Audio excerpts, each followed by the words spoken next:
Ah, regarde ça, comme c'est beau. Ah, ça c'est de la matière.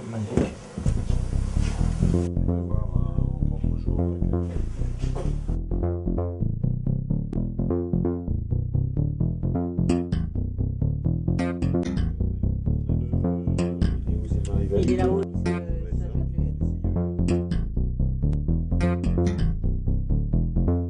L'envie, c'est de faire une matière qui soit mate, intemporelle, principe du camouflage.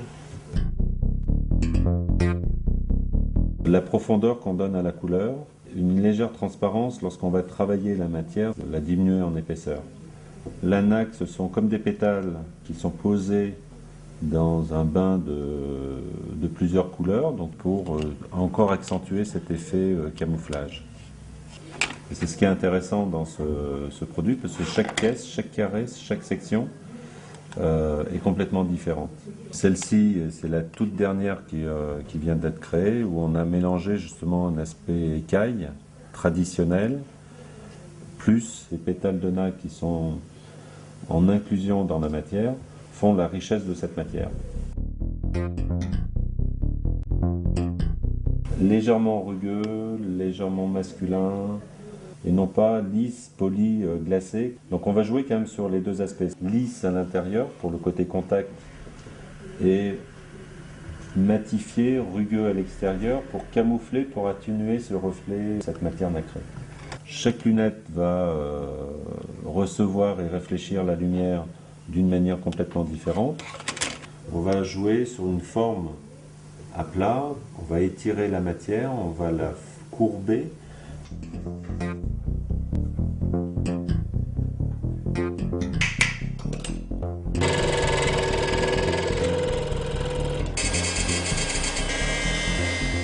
Donc sur le produit, il va falloir qu'on travaille le volume, mais le volume dans une simplicité.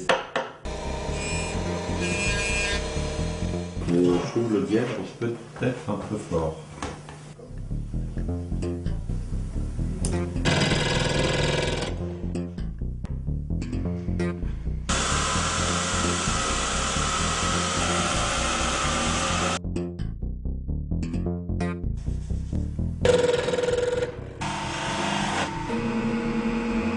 Il faut qu'une création se digère, se mûrisse et que le produit, au moment où il sort, en fait, c'est un produit qui soit en pleine maturité. Donc cette lunette qui nous plaît beaucoup, il faut juste travailler en fait la proportion.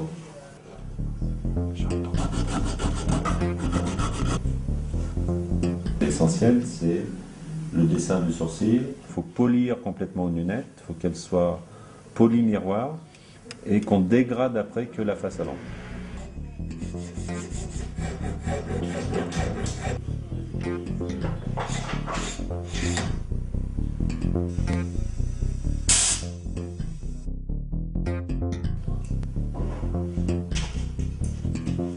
Donc là, on a réduit la taille pour que justement le verre soit vraiment à l'intérieur du palais pour retrouver les mêmes contrastes qu'on a sur la matière mate. Oui, ben voilà une version finale de notre produit.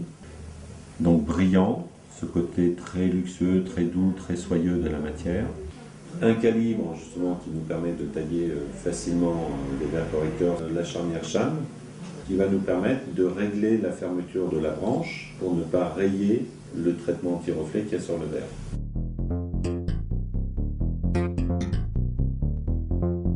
Aujourd'hui, on a la chance de pouvoir fabriquer notre propre verre réservé à la collection Alain Michelin. L'intérêt, c'est qu'on va pouvoir proposer au marché des verres correcteurs solaires. Je demandais à l'usine d'avoir un verre un peu plus fin pour gagner quelques grammes et donner à la lunette cette sensation de légèreté. Pour cette année, on a choisi des verres non polarisants, surtout pour un milieu urbain. Sur ce verre teinté dans la masse, on a pu faire un traitement miroir dégradé et un traitement anti-reflet à l'intérieur. On va introduire une collection solaire qui est hors norme en termes de prix, hors norme en termes de forme, hors norme en termes de finition, hors norme en termes de technologie. Des lunettes réellement solaires, réellement protectrices, avec des fonctions et non pas uniquement le côté accessoire. Donc on met tous les ingrédients qui permettent de donner un produit de qualité, sans forcément d'ailleurs que le prix se retrouve démultiplié. On revient sur le solaire en Anamikli avec une gamme beaucoup plus homogène, monture, verre, correction, comme on dit, correction et distinction. Plus que jamais, cette signature qui nous accompagne depuis des années prend toute sa forme.